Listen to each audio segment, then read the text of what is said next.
Good morning everyone. दोस्तों आज है 6 अगस्त 2022 और हम लोग करने वाले हैं द हिंदू न्यूज़पेपर के एनालिसिस। मेरा नाम है सितेंद्र चौधरी और रोज की तरह फिर से हम लोग कुछ टॉपिक पे यहाँ पे डिस्कशन करने वाले हैं। तो सबसे पहला जो टॉपिक रहेगा वो रहेगा मैंडेटरी वोटिंग के बारे में। कि मतलब जब हमारे इलेक्शंस वगैरह होते हैं क्या सभी लोगों को मैंडेटरी है, कंपलसरी है वहां पे वोट करें या फिर वो अपनी मर्जी से वोट कर सकते हैं। तो पार्लियामेंट में इसके ऊपर डिस्कशन हो रहा था तो थोड़ा हम भी उसके बारे में बात करेंगे।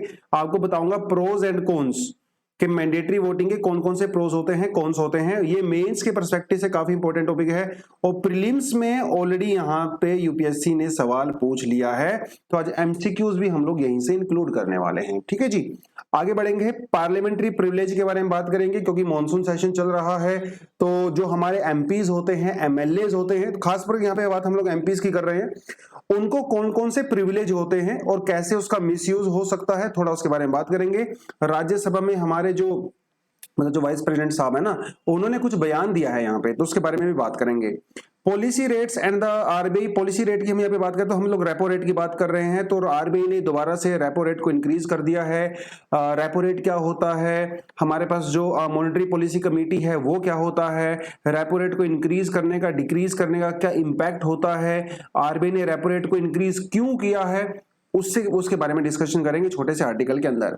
Bodily autonomy and the US supreme court, ये एक्चुअली रिपीटेड टॉपिक है और थोड़ा सा ही बात करूंगा 2 मिनट, लेकिन आपके लिए कंटेंट यहाँ पे बहुत बढ़िया लेके आया हूं तो आप उसको खुद से पढ़ सकते हो। प्राइवेसी एंड द सीजर्स, तो ये छोटा सा आर्टिकल है, इसके बारे में बात करेंगे। ओडीआर मतलब ऑनलाइन डिस्प्यूट रेजोल्यूशन, ये आज का एडिटोरियल सेक्शन है, इंपॉर्टेंट है काफी मेंस के पर्सपेक्टिव से और यहां से आज हम लोग मेंस के लिए क्वेश्चन भी बनाएंगे तो उसको हम लोग देख सकते हैं। फिर हम लोगों के पास कुछ एमसीक्यूज हैं पॉलिटी के और कुछ एमसीक्यूज हैं इकोनॉमी के, तो इसको हम लोग जो है आपको देंगे और जो कल एमसीक्यूज हम लोग को नहीं गया तो उसका सॉल्यूशन आपको बताऊंगा। Then we have some additional articles as well. चलिए जी ठीक है, आगे बढ़ते हैं। लेकिन आपको क्या काम करना है, आपको ये काम करना है, आपको जो है वीडियो को लाइक करना है, उसके बाद हम लोग आगे बढ़ेंगे। जो भी एमसीक्यूज आपसे पूछे जाते हैं आप उसका आंसर दिया करें और अपनी अटेंडेंस तो दे दिया करो यार कम से कम।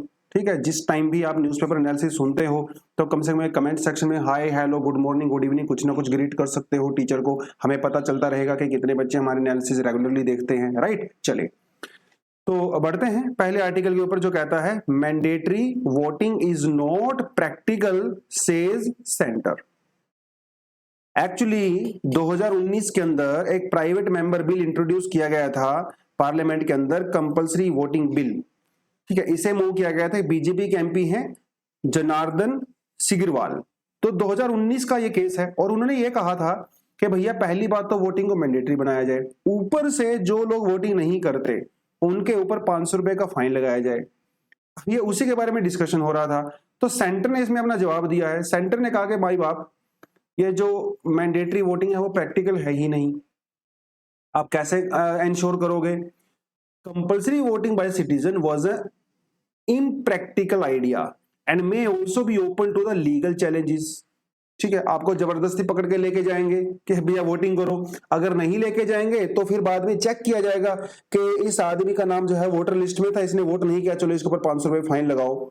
इम्प्रैक्टिकल सा हो जाएगा ना। Voting is a right and not a compulsory duty. ठीक है, अब ये कौन सा राइट है उसके बारे में डिस्कशन करेंगे। Many candidates who have muscle power, देखिए क्या होता है जब आपके घर पे कोई वोट मांगने आता है तो हो सकता है आउट ऑफ रिस्पेक्ट या हो सकता है आउट ऑफ फियर। अब हो सकता है भाई अगला आदमी गुंडा हो, है ना, वो उसके पास मसल पावर हो, भोकाल हो, उसका बाहुबली हो, तो आप उसको मना थोड़ी करोगे एकदम फेस के ऊपर कि सर मैं आपको वोट नहीं करूंगा। आप तो उसको यही बोलोगे ना कि सर मैं आपको ही वोट करूंगा, चिंता मत करिए, हमारी सपोर्ट आपके साथ है। फिर दूसरा कैंडिडेट आता है, उसको भी आप ऐसा ही बोलते हो। अब गरीब आदमी के पास इतनी वो थोड़ी होती है आर्गुमेंट करने की पावर। इन्होंने कहा कि अगर कंपलसरी वोटिंग होगा तो जिसके पास मसल पावर है उसको पता चल जाएगा कि इस आदमी ने वोटिंग किया है कि नहीं किया है और बाद में उसको हरास भी कर सकता है। ठीक है, उसको हरास कर सकता है कि तुमने मुझे वोट नहीं किया, क्योंकि वोटिंग तो कंपलसरी है। ठीक है, compulsory voting goes in a sense against the democratic norms. भैया डेमोक्रेसी का मतलब क्या है, डेमोक्रेसी का मतलब है for the people, by the people end of the people. लेकिन अगर पीपल को ही जबरदस्ती करोगे यहाँ पे तो फिर काहे की डेमोक्रेसी। तो this whole idea is also anti democratic, practical नहीं है। ठीक है, आप ये समझ के देखिए कि मान लो किसी आदमी की बेचारे की दिन की दिहाड़ी 500 रुपए है वो दिन भर काम करता है, 500 रुपए कमाता है। अब आप उसने अगर वोट नहीं किया तो उसको तो नुकसान हो गया।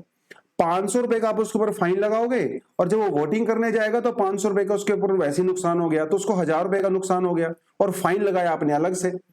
तो क्या एक गरीब जनता को, जो हमारी कंट्री में कितने सारे लोग जो है वो बिलो पॉवर्टी लाइन है, जो एक एक दिन की दिहाड़ी पे गुजारा कर रहे हैं, तो उनके लिए कैसे पॉसिबल है? और अमीर आदमी तो हमारे यहाँ पे वोटिंग करता ही नहीं है। आपको क्या लगता है टाटा बिरला अंबानी वो लाइन में लगते हैं वोटिंग करने के लिए? कभी भी नहीं लगते हैं। सिर्फ मिडिल क्लास और थोड़ा जो बिलो मिडिल क्लास है वही आदमी इंडिया में वोट करता है। इंडिया में वोट का परसेंटेज कितना ही होता है? 50-54%। बाकी लोग तो वोट करते ही नहीं है। तो समस्या यहाँ पे है, तो आप कंपलसरी नहीं कर सकते। तो कंपलसरी वोटिंग का मतलब यही होता है कि ये एक ऐसा सिस्टम होता है जिसमें बाई लॉ, कानून के द्वारा लोगों को कंपलसरी किया जाता है दैट यू शुड वोट। अगर आप वोट नहीं दोगे तो आपके ऊपर जो है हम लोग फाइन लगा सकते हैं। अब किसी भी तरीके का फाइन हो सकता है, ऐसा नहीं कि आपको जेल में डाल देंगे। है, आपके ऊपर 10 रुपए का फाइन भी हो सकता है, 5 रुपए का फाइन हो सकता है, 500 रुपए का फाइन हो सकता है। कम्युनिटी सर्विस भी आपसे करवा सकते हैं। कम्युनिटी सर्विस आप समझते हो ना, कि जैसे भैया आपने यहाँ पे जो है कुछ ओल्ड एज पीपल की हेल्प करनी है, आपने सड़क की सफाई करनी है ना, इस तरह के उसको कम्युनिटी सर्विस बोलते हैं। तो वो भी आपसे करवाई जा सकती है, which is not practical at all. India में राइट टू वोट के बारे में अगर हम लोग बात करें, यूपीएससी में ऑलरेडी यहां से सवाल पूछा जा चुका है। Right to vote is provided by the constitution and the representation of people act 1951, ठीक है, and it is subject to certain disqualification. मतलब कुछ ऐसी कंडीशन फिक्स की गई हैं, अगर आप उसके अंदर पकड़े जाते हो, आपने कोई कानून तोड़ा है, आपके ऊपर खिलाफ कोई केस चल रहा है, तो आप वोट नहीं कर सकते। Article 326 of the constitution guarantee the right to vote to every citizen above the age of 18। पहले ये एज 21 हुआ करती थी, बाद में हम लोगों ने इसको 18 ईयर कर दिया। आप कमेंट सेक्शन में मुझे बताओगे कि कौन से ईयर के अंदर जो है वोटिंग एज को चेंज किया गया था। ठीक है, हिंट थोड़ा दे देता हूं, राजीव गांधी की सरकार हुआ करती थी उस समय पे। उसके अलावा हमारे पास सेक्शन 62 है, रिप्रेजेंटेशन ऑफ पीपल एक्ट, जो इसकी बात करता है। ठीक है, तो वो थोड़ा आपको देख लेना है। This is a non discriminatory voluntary system of voting, है ना, तो डिस्क्रिमिनेटरी नहीं है। मतलब हमारे यहाँ पे जो है ना 1 वोट 1 वैल्यू वाला सिस्टम होता है। तो भैया मुकेश अंबानी की वोट की वैल्यू भी उतनी है जितनी आपकी वैल्यू है, उसके पास भी एक वोट है, आपके पास भी एक वोट है। इसे कहते हैं पूरी तरह से डेमोक्रेटिक थिंग। अब इससे कुछ प्रोज भी हैं, कुछ कॉन्स भी हमारे पास हैं। पहली बात तो वोटर टर्नआउट इंक्रीज होगा, सीधी सी बात है भैया। अभी लोग जो है 50-55% लोग ही वोट करते हैं, तो कंपलसरी वोटिंग होगा तो 100% लोग वोटिंग करने लगेंगे। सबसे बड़ी बात तो ये है ना। और एक सिविक ड्यूटी है, तो लोगों को, अगर लोग अपनी सिविक ड्यूटी को फुलफिल करेंगे तो एक पॉलिटिकल पार्टिसिपेशन बढ़ेगा, लोगों के मन में जो है वो पॉलिटिक्स को सीरियसली लेने लगेंगे, है ना। अवेयरनेस इंक्रीज होता है ना, वो लोग ज्यादा अवेयर हो जाते हैं अपने अधिकारों को लेके, अपनी ड्यूटीज को लेके, तो डेफिनेटली वो चीजें तो होती ही हैं। ठीक है, और वो थोड़ा आप यहाँ पे देख सकते हो। लेकिन ये जो है फंडामेंटल राइट का और लिबर्टी का वायलेशन भी है, तो इसको आप थोड़ा इस साइड में डाल देना, गलती से जो है वो नोट्स में इस तरफ आ गया होगा। So this is the actually the con. ठीक है, इट प्रिवेंट्स डिसएनफ्रेंचिजमेंट, मतलब कुछ लोगों के से जो वोटिंग अधिकार ले लिया जाता है, लेकिन जो कंपलसरी वोटिंग होगी तो वो भी लोग वोट कर सकते हैं। ठीक है, तो इट्स अ सिविक ड्यूटी। तो these are some of the pros. लेकिन कॉन्स क्या क्या है बता दिया हम लोगों ने आपको। This is completely anti democratic. आप लोगों को जबरदस्ती पकड़ा के भैया पोलिंग बूथ पे नहीं लेके आ सकते, अगर वो इंटरेस्टेड नहीं है तो नहीं है। ठीक है, क्योंकि उसके पास अगर फ्रीडम टू स्पीक है which is a fundamental right, तो freedom to not speak is also fundamental right, है ना। दिस इज योर फ्रीडम ना, कि आप वोट दो या ना दो। जब वोट देना आपकी फ्रीडम है तो वोट नहीं देना भी आपकी फ्रीडम है, इक्वली इंपॉर्टेंट है। ठीक है, और पीपल में वोट एट रैंडम जब कंपल्सरी बना, अभी वोट कौन देने जाता है? अभी वोट वही इंसान देने जाता है जो कि पॉलिटिक्स में इंटरेस्टेड है, जिसको अपने कैंडिडेट के बारे में पता है, जो चाहता है कि वो वोट दे और पर्टिकुलर कैंडिडेट को जिताए। लेकिन बहुत सारे लोग इंडिया में ऐसे हैं जो वोट करना ही नहीं चाहते, वो इंटरेस्टेड ही नहीं है। अब ऐसे लोगों को पोलिंग बूथ पे जबरदस्ती लेके जाओगे तो वो तो किसी को भी वोट डाल देंगे, क्योंकि उनको इंटरेस्टेड ही नहीं है, उनको पता ही नहीं है कौन कैंडिडेट है, क्या इसका एजेंडा है, कौन सी पार्टी से बिलोंग करता है, क्या है, क्या आइडियोलॉजी है, उसको तो पता ही नहीं है, क्योंकि वो इंटरेस्टेड ही नहीं है। तो किसी के ऊपर भी जो है XYZ करके वोट लगा देगा, क्योंकि उसको अपनी ड्यूटी फुलफिल करनी है। तो ये डेमोक्रेटिक प्रोसेस जो है वो वीक होता है इस चीज से, है ना। Citizen will vote with the complete absence of the knowledge, मैंने बताया, तो ये दोनों ही चीजें यहाँ पे हो गई। It is not practical to implement, सीधी सी बात है भैया, करोड़ों लोगों को आप कैसे पकड़ के कंपलसरी कर सकते हो? This is not practical in a country like India. लेकिन कई ऐसी कंट्री है दुनिया में जहां पे कंपलसरी वोटिंग का आइडिया एग्जिस्ट करता है, मोर और लेस। चिली में, बेल्जियम में, स्विट्जरलैंड में, ऑस्ट्रेलिया में भी हुआ था एक बार, फिजी वगैरह में, तो कई सारी कंट्री में कई जगह पे इंक्लूड किया गया है, कई जगह पे इंट्रोड्यूस किया गया था, लेकिन बाद में इसको हटा दिया गया बिकॉज इट इज कंप्लीटली इनप्रैक्टिकल। तो कुछ कुछ चीजें हैं। अब यहाँ पे जो है हम लोग सवाल आपसे पूछ सकते हैं, ये एग्जाम में क्वेश्चन ऑलरेडी पूछा जा चुका है यूपीएससी में, और बहुत सारी डिस्कशन इसको लेके हुई थी कि राइट टू वोट भैया वो जो फंडामेंटल राइट है, वो नेचुरल राइट है, कॉन्स्टिट्यूशनल राइट है, लीगल राइट है। और बहुत सारी कोचिंग इंस्टीट्यूशन के अंदर आज भी बहस होती है, सुप्रीम कोर्ट कुछ और बोलता है, एनसीईआरटी कुछ और बोलती है, गवर्नमेंट कुछ और बोलती है, अलग अलग डॉक्यूमेंट अलग अलग बारे में बात करते हैं। तो इसलिए मैंने आपसे क्वेश्चन पूछा है। अभी तो ये क्वेश्चन काफी इजी हो गया है क्योंकि सभी लोगों को इसका आंसर पता चल गया है, लेकिन जब ये सवाल आया था एग्जाम में तो everybody was very bit confused कि क्या है क्या नहीं है, और मोस्टली कोचिंग इंस्टीट्यूशंस के आंसर यहाँ पे गलत हुए थे उस समय पे। तो इसलिए मैं भी आपसे सवाल पूछ लेता हूँ, यूपीएससी का सवाल है। ये वाला क्वेश्चन में यूपीएससी का ही क्वेश्चन है, ठीक है। आप इसको पढ़ेंगे, out of the following statements choose the one that brings out the principle underlying the cabinet form of the government. तो इंडिया में जो कैबिनेट फॉर्म ऑफ गवर्नमेंट है इसके बारे में 4 स्टेटमेंट दिया हुआ है, यूपीएससी का ही क्वेश्चन है। स्क्रीन को पॉज करिए थोड़ा सा, नीचे कमेंट सेक्शन में जाके कमेंट में आप बताइए अगर आपका पॉलिटी स्ट्रॉन्ग है। और ये लगभग दोनों क्वेश्चन आपके मैम लक्ष्मीकांत एनसीईआरटी से हैंडल हो जाते हैं, ठीक है। एनसीईआरटी भी इंपॉर्टेंट है, लक्ष्मीकांत भी इंपॉर्टेंट है। तो जो बच्चे बिल्कुल फ्रेशर हैं, पहली बार तैयारी करने आए हैं, तो लक्ष्मीकांत को पढ़ने के बजाय पहले एनसीईआरटीज पढ़ें, अपने बेसिक कॉन्सेप्ट बिल्कुल सिंपल टर्म में उनको क्लियर करें, उसके बाद आप लक्ष्मीकांत में जा सकते हो। तो शुरुआत से ही लक्ष्मीकांत पढ़ने लगोगे तो कई बार ऐसा ना दिमाग खराब हो जाता है, डिमोटिवेट हो जाते हो। तो एनसीईआरटी से शुरुआत करना चाहिए। तो एनसीईआरटी से ही दोनों क्वेश्चन आपके एक्चुअली हैंडल हो सकते हैं। तो वेट करूंगा आपके क्वेश्चन का, कल हम लोग डिस्कशन कर सकते हैं इन क्वेश्चंस को। फिर जो है क्वेश्चन आता है, privilege of the MPs does not extend to criminal cases says Venkaiah. Privilege का मतलब क्या होता है? प्रिविलेज का मतलब होता है जब आपको कुछ खास स्पेशल सुविधाएं दी जाती हैं जो कि एक आम आदमी को नहीं होती है, दैट इज द प्रिविलेज, है ना। जैसे जब शादी होती है तो दूल्हे को प्रिविलेज होता है भैया, है ना। आम जितने वहां पे बाराती होते हैं उतनी वैल्यू थोड़ी होती है दूल्हे की, उससे कई गुना ज्यादा वैल्यू होती है दूल्हे की। तो दूल्हे को स्पेशल प्रिविलेज मिलता है, उसको स्पेशल खाना दिया जाता है, स्पेशल बिठाया जाता है। तो इसी तरह से हमारे जो एमपीज होते हैं उनके पास भी स्पेशल प्रिविलेज होते हैं। Why? Because they are the representative of the people from their own constituencies. तो खास आदमी होते हैं। मेंबर ऑफ पार्लियामेंट, जो member of legislative assembly MLA होते हैं, वो आम आदमी नहीं होते हैं भैया, वो खास आदमी होते हैं। क्योंकि वो खास होते हैं इसलिए उनके लिए खास प्रोविजन होते हैं, खास प्रिविलेज सुविधाएं उनको दी जाती हैं। ये सुविधाएं उनको ना 2-3 तरीके से दी जाती हैं। ये सुविधाएं उनको पर्सनल लेवल पे भी दी जाती हैं, और ये सुविधाएं उनको एज अ ग्रुप भी दी जाती हैं, मतलब कलेक्टिव सुविधाएं, प्रिविलेज जिसको बोलते हैं, ठीक है। तो थोड़ा आपको पता होना चाहिए। तो आजकल क्या हो रहा है ना, आजकल ईडी, सीबीआई आजकल किसी भी नेता के घर में रेड डाल देती है ना, उसको पकड़ के ले जाती है, उसको जेल में बंद कर देती है, बेचारे को बेल भी नहीं मिलता। तो उसके चक्कर में बहुत सारे अपोजिशन पार्टी के लोग ये कह रहे थे कि माई बाप, ये जो अरेस्ट किया जाता है लोगों के ऊपर, रेड डाल दी जाती है, उनको जेल में डाल दिया जाता है, ये जो है वो वायलेशन है प्रिविलेजेस का। उनका ये कहना है कि जो एमपीज होते हैं, मेंबर ऑफ पार्लियामेंट, उनके पास प्रिविलेज होता है कि आप उनको अरेस्ट नहीं कर सकते। एक्चुअली में दिस इज ट्रू, बिकॉज हमारे पास जो है ये प्रिविलेज है रिटन इन द कॉन्स्टिट्यूशन कि आप किसी मेंबर ऑफ पार्लियामेंट को अरेस्ट नहीं कर सकते। कब? 40 days before and 40 days after the session. और इस समय कौन सा सेशन चल रहा है? मॉनसून सेशन चल रहा है। तो मतलब 40 दिन पहले और 40 दिन बाद आप मेंबर ऑफ पार्लियामेंट को अरेस्ट नहीं कर सकते। लेकिन गवर्नमेंट तो कर रही है, इसीलिए अपोजिशन वाले जो है आवाज उठा रहे हैं कि ये कैसे हो रहा है। तो उस केस में जो है वेंकैया नायडू जी ने, जो कि राज्यसभा के एक्स ऑफिशियो चेयरमैन हैं, उन्होंने कहा कि ये जो अरेस्ट से आपको एग्जेम्पशन मिला है वो सिर्फ सिविल केसेस में होता है भाई साहब, वो क्रिमिनल केसेस में नहीं होता है। Are getting my point? Criminal cases में आपको पकड़ा जाएगा। तो हमारा जो सिविल प्रोसीजर कोड है, आर्टिकल 130 सेक्शन 135A, वो इसी के बारे में बात करता है। सिविल केस में कोई दिक्कत नहीं है। मान लो आपने टैक्स नहीं भरा, तब आपको अरेस्ट नहीं करेंगे हम लोग, क्योंकि इट्स अ सिविल केस, ठीक है। लेकिन अगर आपने कोई और क्राइम किया है तो आपको पकड़ा भी जा सकता है, आपको जेल में भी डाला जा सकता है, सारे काम हो सकते हैं, ठीक है। सो ये रॉन्ग नोशन है मेंबर ऑफ पार्लियामेंट के मन में कि उनको अरेस्ट नहीं किया जा सकता। Under article 105 of the Indian constitution, MPs enjoy certain privileges so that they can perform their parliamentary duties without any hindrance। तो उनके मन में अगर डर रहेगा तो अपनी ड्यूटी प्रॉपर तरीके से इंप्लीमेंट नहीं कर पाएंगे। So MPs have immunity of course, but they do not have unlimited immunity.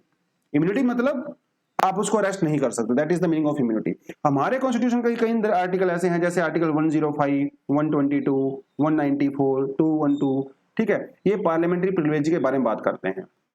और पार्लियामेंट्री प्रिविलेज हमारे पास दो तरह के, तो जो सुविधाएं जो स्पेशल आपको दिए जाते हैं दो तरह की होती हैं, एक होती है कलेक्टिव प्रिविलेज और एक होता है इंडिविजुअल प्रिविलेज। कलेक्टिव प्रिविलेज मतलब हमारी पूरी पार्लियामेंट का प्रिविलेज होता है, और ये सिर्फ सेंटर में नहीं बल्कि स्टेट में भी काम करता है। इंडिविजुअल प्रिविलेज मतलब हर इंसान को, एमपी मेंबर ऑफ पार्लियामेंट को स्पेशल दिया जाता है। तो कुछ कुछ चीजें हैं यहाँ पे सेल्फ स्टडी के लिए मैंने डाल दिया है, लक्ष्मीकांत का ही कॉपी पेस्ट है, मैंने कुछ इसमें अलग से नहीं डाला है।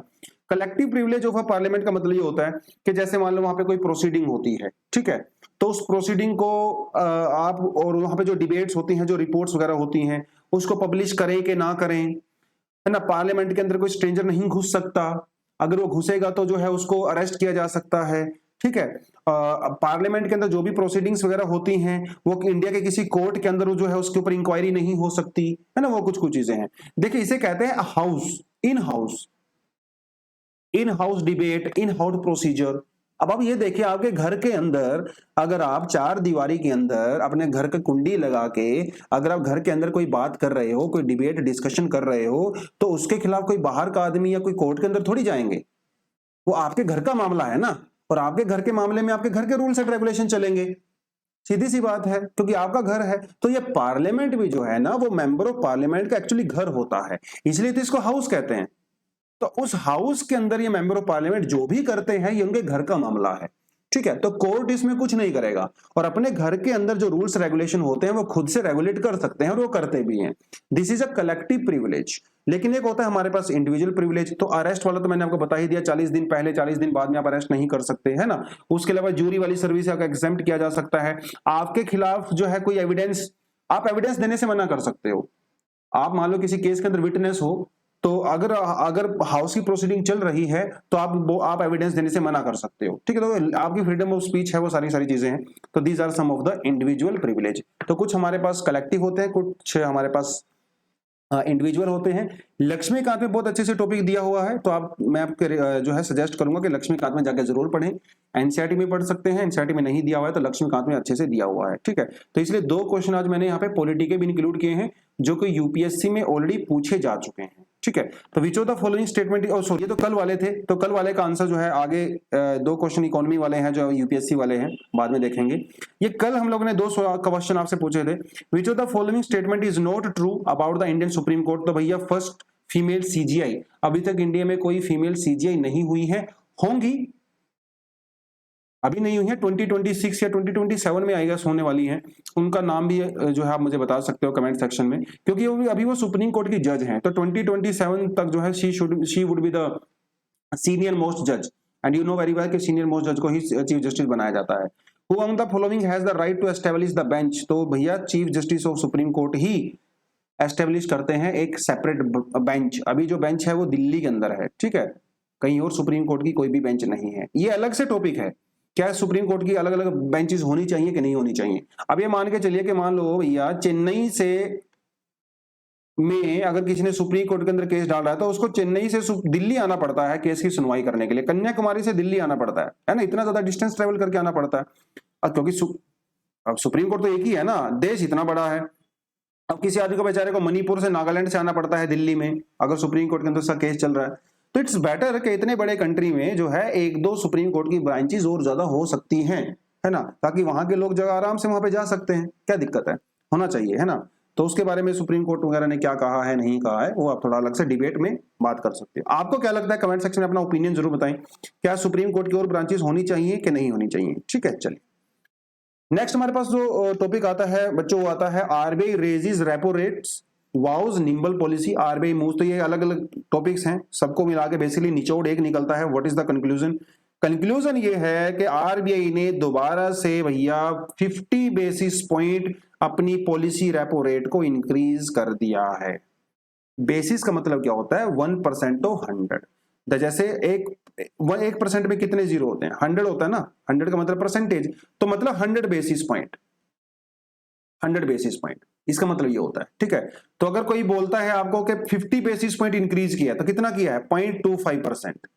अगर कोई बोलता है कि 50 बेसिस पॉइंट किया है, मतलब 0.5%। कोई बोलता है कि 100 बेसिस पॉइंट मतलब 1%, ये इसका मतलब होता है, थोड़ा आपको पता होना चाहिए।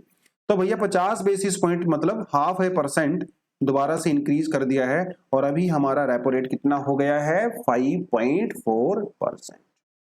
रीजन क्या है? इन्फ्लेशन को टैकल करना है। इन्फ्लेशन क्यों इंक्रीज हुआ है? इसके पीछे बहुत बड़ा रीजन होता है मनी सप्लाई। मनी सप्लाई क्यों बढ़ता है? क्योंकि इंटरेस्ट रेट कम होता है। सीधी सी बात है, इंटरेस्ट रेट कम होगा तो टाटा, बिरला, अंबानी, आपके जैसे मेरे जैसे लोग बैंकों में जाएंगे भर भर के कि सर माई बाप मुझे लोन दे दीजिए, क्योंकि इंटरेस्ट रेट कम होता है। तो जब सारे लोग इंटरेस्ट रेट लोन लेने भागेंगे बैंकों से, तो मनी सप्लाई इंक्रीज हो जाएगा। मनी सप्लाई इंक्रीज होगा तो मार्केट में डिमांड बढ़ेगा, और डिमांड बढ़ेगा तो प्राइस बढ़ेगा, और प्राइस बढ़ता है तो इसी तो कहते हैं इन्फ्लेशन। सीधा सीधा सा रिलेशन है, डायरेक्ट रिलेशन है।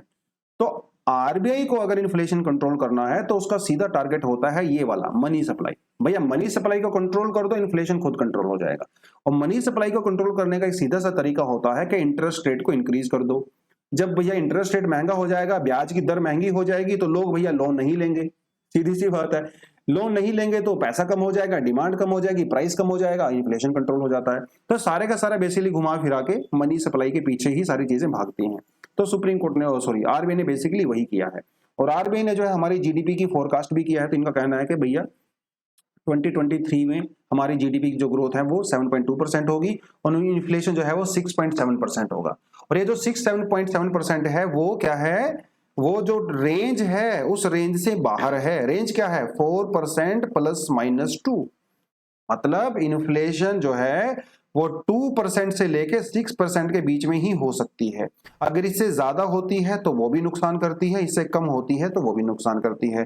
तो आरबीआई कोशिश करता है कि इसके बीच में ही होनी चाहिए, और इस समय कितनी चल रही है? 6.7%। इसलिए तो आरबीआई ने स्टेप लिया है, अदरवाइज तो लेने का कोई मतलब नहीं है, ठीक है। रेपो रेट क्या होता है ये आपको सबको पहले से पता ही है, आपको बताने की बिल्कुल भी जरूरत नहीं है, क्योंकि हम लोग पहले इसके बारे में डिस्कशन कर चुके हैं। जैसे हमारे पास एसबीआई है, एक हमारे पास आरबीआई है, ठीक है जी, और यहाँ पे मैं हूं, ये मैं हूं। तो मेरा बैंक, मेरा खाता किसके पास है? एसबीआई के पास है। एसबीआई का अकाउंट किसके पास है? आरबीआई के पास है। तो अगर मुझे पैसा चाहिए तो मैं एसबीआई के पास जाऊंगा। तो मान लो मुझे 100 करोड़ रुपए चाहिए, तो मैं एसबीआई के पास जाऊंगा, एसबीआई मुझे पैसा देगा, और बदले में मैं बैंक एसबीआई को क्या दूंगा? इंटरेस्ट पे करूंगा। करूंगा कि नहीं करूंगा? इसी तरह से एसबीआई को अगर पैसा चाहिए तो एसबीआई आरबीआई के पास जाता है कि माई बाप मुझे 100 करोड़ रुपए दे दो। अब वो फ्री में तो देगा नहीं, जब वो पैसा देगा तो बदले में क्या चार्ज करेगा? इंटरेस्ट रेट चार्ज करेगा इस पैसे के ऊपर। अब हफ्ते के लिए लीजिए, 2 दिन के लीजिए, 1 साल के लीजिए, डजंट मैटर, जितने दिन के लिए भी आप लोगे भैया आपको इसके ऊपर इंटरेस्ट रेट चुकाना पड़ेगा। उसी इंटरेस्ट रेट को क्या बोलते हैं? Repo rate. That's it. तो repo rate is that interest rate which is charged by RBI on its customers. Customers मतलब बैंक्स, और ये कस्टमर गवर्नमेंट भी हो सकती है, ठीक है। जैसे हम लोग एसबीआई के कस्टमर हैं, ऐसे ही एसबीआई आरबीआई का कस्टमर है, तो उसे बोलते हैं रेपो रेट, ठीक है जी, रेपो रेट। चलिए, तो थोड़ा बहुत आपको अगर यहाँ पे पढ़ना है तो आप पढ़ सकते हो। रेपो रेट को हाइक करने का मतलब क्या होता है, मैंने आपको बता ही दिया। जब रेपो रेट हाई होता है, इंटरेस्ट रेट ज्यादा हो जाता है, लोग पैसा कम लेते हैं, इन्फ्लेशन कंट्रोल हो जाता है, वो सारी सारी चीजें। तो ये जो डिसीजन है, जो रेपो रेट को इंक्रीज करना है, डिक्रीज करना है, कौन लेता है? मॉनेटरी पॉलिसी कमिटी, ठीक है। 2014 में उर्जित पटेल कमेटी हम लोगों ने बनाई थी, जिसने रिकमेंड किया था कि भैया मॉनेटरी पॉलिसी कमेटी बनाई जानी चाहिए। इसके अंदर कौन कौन लोग होते हैं? एक तो हमारे आरबीआई के जो गवर्नर होते हैं वो तो एक्स ऑफिशियो चेयरपर्सन होते हैं, सीधी सी बात है। डेप्यूटी गवर्नर होते हैं जो मॉनेटरी पॉलिसी को चार्ज करते हैं। एक ऑफिसर होते हैं जो कि नॉमिनेट किए जाते हैं सेंट्रल बोर्ड के द्वारा, और 3 लोग होते हैं जो कि अपॉइंट किए जाते हैं सेंट्रल गवर्नमेंट के द्वारा। ये सारे के सारे लोग मिलकर जो है एमपीसी मतलब मॉनेटरी पॉलिसी कमेटी बनाते हैं, और ये डिसीजन लेते हैं कि रेपो रेट इंक्रीज करें, डिक्रीज करें, अनचेंज रहे, कैसा कैसा रहना चाहिए। और इसकी जो भी डिसीजन होती है वो बाइंडिंग होती है ऑन ऑल अदर बैंक्स, तो मानना ही पड़ता है। इसलिए मैंने यहां से 2 यूपीएससी के लिए क्वेश्चन उठा लिए हैं। 2017 और 2020 में यहां से सवाल पूछे जा चुके हैं ऑलरेडी। क्वेश्चन को ध्यान से पढ़िए। अब देखो, हम लोगों ने 4 क्वेश्चन हो गए, 2 क्वेश्चन पॉलिटी से हो गए, 2 क्वेश्चन इकोनॉमी से हो गए। लेकिन कल हम लोग चारों को डिस्कशन तो नहीं कर पाएंगे, क्योंकि समय सारा उसमें ही चला जाएगा, आर्टिकल कहां से करेंगे। तो आप मुझे कमेंट सेक्शन में ये बताओ कि कल हम लोग कौन से टॉपिक डिस्कशन करें, इकोनॉमी वाले ये वाले करें या फिर पॉलिटी वाले जो हम लोगों ने वो राइट टू वोट वाला किया था। तो जिसको जो बच्चे ज्यादा मेजोरिटी होगी हम तो उसी के साथ जाएंगे, इट्स अ डेमोक्रेसी। ठीक है, तो आप मुझे कमेंट सेक्शन में ये भी बताओगे, ठीक है, इसके आंसर के साथ साथ कि कौन सा डिस्कशन करें कल, संडे मतलब, ठीक है। और संडे अगर मैं एनालिसिस नहीं लेता हूं तो मंडे को डिस्कशन करेंगे, तो छोड़ने वाला तो हूं नहीं मैं, आपको पता ही है। ठीक है, तो दो टॉपिक इकोनॉमी से हैं, आप यहाँ पे देख सकते हो। तो पहला क्वेश्चन जो है वो मॉनेटरी पॉलिसी कमेटी के बारे में है, 2017 का क्वेश्चन है। और अगला क्वेश्चन हमारे पास जो है एक्सपेंशनिस्ट पॉलिसी के बारे में है। ठीक है, इसको थोड़ा आप देख सकते हो। चलिए आगे बढ़ते हैं। नेक्स्ट हमारे पास जो छोटा सा टॉपिक है वो कहता है supreme court moves verdict on the bodily autonomy. Bodily autonomy का मतलब ये होता है कि वीमेन के बारे में बात कर रहा है कि भैया जब कोई वीमेन प्रेग्नेंट हो जाती है, अब वो बच्चे को रखना चाहती है कि उसको टर्मिनेट करना चाहती है, ये उस औरत की मर्जी होती है, क्योंकि बॉडी उसका है, बच्चा उसका है, पेट उसका है, तो बॉडीली ऑटोनॉमी इसको बोला जाता है। और हमारे यहाँ पे बॉडीली ऑटोनॉमी एब्सोल्यूट तो नहीं है, टर्म्स एंड कंडीशंस होती हैं। तो उसके लिए हमारे पास जो है एक हमारे पास एमटीपी एक्ट 1971 और एमटीपी एक्ट 2021 है, इन दोनों को यहाँ पे कंपेयर किया गया है। अब यहाँ पे दिक्कत कंपेयर करने की दिक्कत यहाँ पे है कि जो मैरिड वुमेन होती हैं और जो अनमैरिड वुमेन होती हैं उन दोनों के बीच की यहाँ पे बात है बेसिकली। तो जो मैरिड वुमेन होती हैं वो क्या कर सकती हैं, वो बच्चे को टर्मिनेट करवा सकती हैं 20 वीक्स तक, कोई दिक्कत नहीं है। ठीक है, अकॉर्डिंग टू ओल्ड एक्ट। नए एक्ट के अंदर जो है इसको थोड़ा चेंज कर दिया गया, तो इसको जो है 20 से लेकर 24 वीक तक कर दिया गया। लेकिन दिक्कत यहाँ पे मैरिड की नहीं है, दिक्कत यहाँ पे अनमैरिड वुमेन की है। तो पहले वाले एक्ट के अंदर क्या होता था, हस्बैंड वर्ड का यूज किया गया था। हस्बैंड वर्ड का यूज तभी होगा जब कोई औरत मैरिड होगी, लेकिन नए वाले एक्ट में अंदर जो है हस्बैंड वर्ड का यूज ही नहीं किया गया, इसके अंदर पार्टनर वर्ड का यूज किया गया है। तो मतलब आपका बॉयफ्रेंड भी हो सकता है, आपका लिव इन पार्टनर भी हो सकता है। अगर आप उससे प्रेग्नेंट हो जाते हो तो स्टिल आप जो है इस कानून का यूज करके प्रेगनेंसी को टर्मिनेट करवा सकते हो इवन आफ्टर 20 वीक्स। क्योंकि आफ्टर 20 वीक्स कुछ खास कंडीशन में ही आपकी प्रेगनेंसी टर्मिनेट हो सकती है। तो एक तो मेडिकल बोर्ड बनाया जाता है और कुछ खास कंडीशन होती हैं कि जैसे मान लो अगर कोई औरत प्रेग्नेंट होती है due to rape, by chance unfortunately अगर उसका रेप हो गया तो वो प्रेग्नेंट हो गई, तो उस केस में आपको अलाउ कर दिया जाता है ना टर्मिनेट करवाना। या फिर जो आपका पेट में जो बच्चा होता है अगर वो जो बहुत ज्यादा मेडिकली सिक होता है, ठीक है, तब आप टर्मिनेट करवा सकते हो। या फिर माँ की जो लाइफ होती है उसको खतरा होता है, तो कुछ कंडीशंस होती है। तो इन्होंने ये कहा सुप्रीम कोर्ट ने कि मैरिड और अनमैरिड वुमेन को आप यहाँ पे अलग अलग ट्रीट नहीं कर सकते, ठीक है, क्योंकि लिव इन रिलेशनशिप भी अभी तो लीगल तौर पे रिकॉग्नाइज कर लिया गया है सुप्रीम कोर्ट के द्वारा। तो उसी के बारे में बेसिकली केस है और सुप्रीम कोर्ट ने जो है वो सेंटर से जवाब मांगा है इसके बारे में। पुराना आर्टिकल है, मेरे ख्याल से इस आर्टिकल को 4-5 बार हम लोग पहले कर चुके हैं, तो इसलिए आप थोड़ा सा सेल्फ स्टडी के लिए ही इसको मैंने डाला है। पुरानी स्लाइड है ये, वहीं से मैंने कॉपी पेस्ट करके डाला है, ऑलरेडी डिस्कशन कर चुके हैं, तो थोड़ा सा आप इसको जाके अपने हिसाब से पढ़ सकते हैं। ठीक है जी, चलिए नेक्स्ट हमारे पास दोस्तों आता है, वो कहता है supreme court seeks government reply on the seizure of the devices. तो बेसिकली ये मामला पता क्या बनता है कि गवर्नमेंट कई बार क्या करती है ना, जैसे मान लो किसी यूनिवर्सिटी का कोई प्रोफेसर है और उस प्रोफेसर ने कोई ट्वीट कर दिया अगेंस्ट गवर्नमेंट या अगेंस्ट कुछ भी हो सकता है, या फिर उसने कोई ऐसा आर्टिकल लिख दिया जो कि गवर्नमेंट को पसंद नहीं आया, तो गवर्नमेंट क्या करती है उसके ऊपर भैया सीधा रेड डालती है, पकड़ो इसको, है ना। क्योंकि हमारे पास जो आईटी एक्ट है हमारा, उसके तहत अगर आप कोई ऐसा ऑफेंसिव ट्रीट करते हो अबाउट पर्टिकुलर रिलीजन, कम्युनिटी और समथिंग समथिंग, ठीक है, आपको अरेस्ट किया जा सकता है। अब दिक्कत अरेस्ट करने में नहीं है, दिक्कत यह है कि जब गवर्नमेंट इनको अरेस्ट करती है तो इनका लैपटॉप, इनका कंप्यूटर, इनका मोबाइल भी इनको सीज कर लेती है और फोरेंसिक जांच करती है उसकी। अब यार किसी का मोबाइल, लैपटॉप वगैरह में तो पर्सनल चीजें भी होती है ना।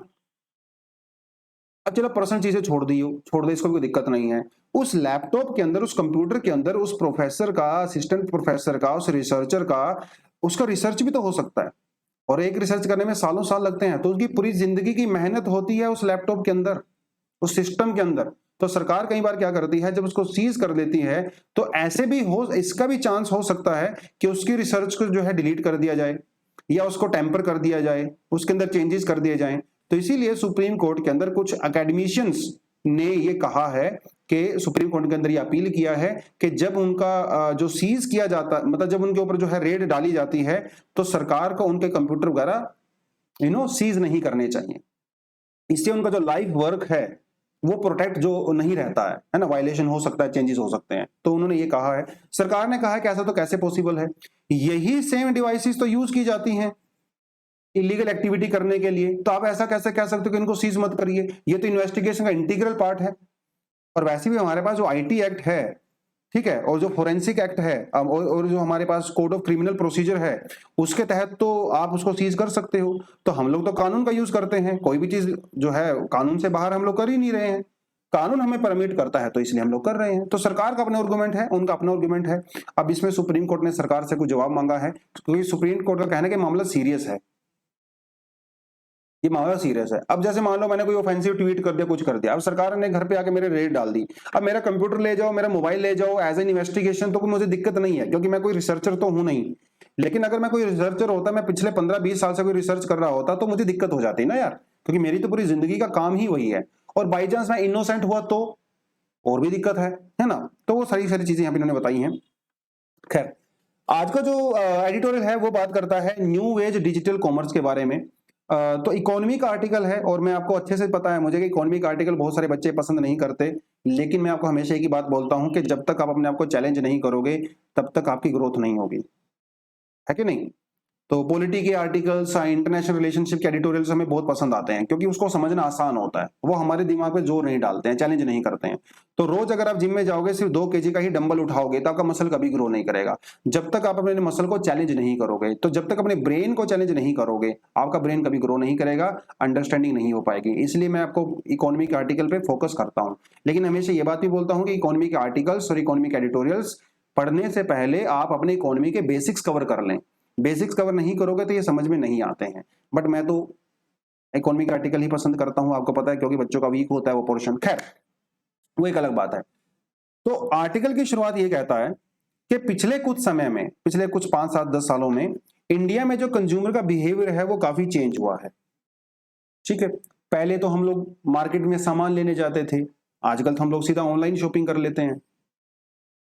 हर आदमी के हाथ में स्मार्टफोन आ गया है, लैपटॉप आ गया है, क्योंकि उनकी इनकम इंक्रीज हो गई है।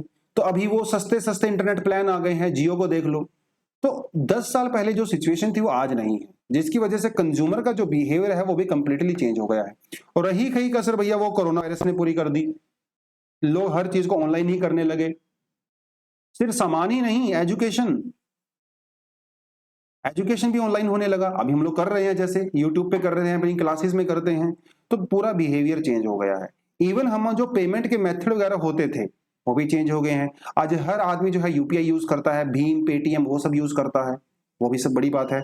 मेडिकल कंसल्टेशन आजकल सीधा मोबाइल पे ले ली जाती हैं। इवन आपके जो डिस्प्यूट्स वगैरह हैं वो भी ऑनलाइन रिजोल्व हो रहे हैं। तो चेंज हो गया है पूरे इंडिया का सिस्टम, पूरी दुनिया का सिस्टम चेंज हो गया है। तो हम तो इंडिया के बारे में बात करेंगे, लेकिन यहां पे जब हम लोग ई कॉमर्स की बात करते हैं, सोसाइटी का एक सेक्शन ऐसा है जिस ई कॉमर्स वाली क्रांति में, इस रेवोल्यूशन में पार्टिसिपेट नहीं कर पाया।